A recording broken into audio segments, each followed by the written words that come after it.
So I've been Neil with the Full Circle Business here again, and I'm back with the final installment of 3 and 3 on hiring for now. So if you caught the first two episodes, we talked about culture and core values and how important that is. We talked about a clear interview process and setting up those pay scales to make it easy to be objective when you're putting new members into your company and onto your team. And so today, tip number 3 with regards to hiring is about that onboarding process. So you found that great guy or gal, you've gone through the interview process. You've got everything lined up, what they're coming in to do, what their pay scale is going to be, when their start day is.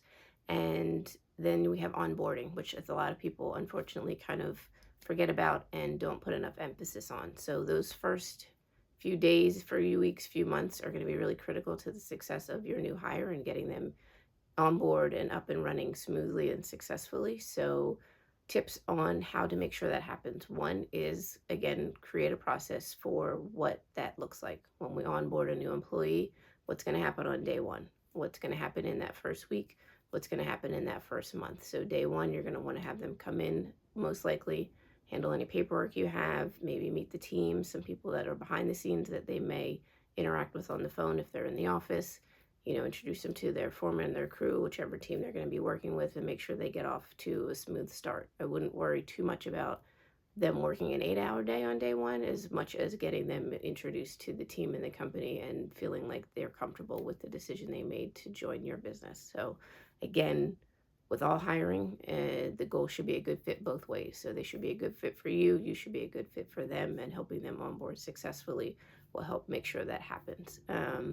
Week one, what's going to happen at the end of that first week? You should probably check in, make sure that everything's going smoothly. Anything else you need to gather from them information wise, making sure that there was a good team and a good crew, or maybe you want to move them to another team and another crew and, have them work with a couple different teams before you decide where their permanent home is going to be. So what's week one look like, and when are you going to check in? And then again, the end of that first month. And what I would encourage you to do is on day one, when you sit down and you start filling out paperwork, also open up your calendar and figure out what day and time you're going to do that week one check-in.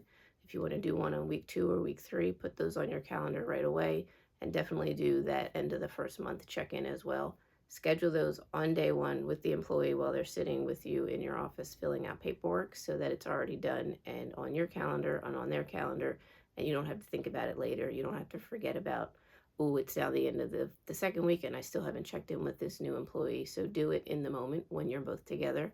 And then, like I said, that makes sure that they get onboarded smoothly, successfully, and also making sure that they know in the event that there's something that comes up in between those check-in meetings, you have an open door, or, your phone call away if they need to check in about something else. So again, clear core values, clear interview process, and then finish that off with a really great onboarding experience so that people feel like they made a good choice, it is a good fit, and they're going to get involved and engaged and stay around for a long time, which is the goal with most employees. Is we want them to stay around for as long as possible and continue to grow and evolve with us, as opposed to having, this revolving door where you're having to hire again and again for the same position because you haven't done it really successfully. So hopefully that helps with hiring. Next episode, we'll be back about a new topic. If you have something you'd love to hear more about, you're happy to, and feel free to send me a message on any online platform or through my email.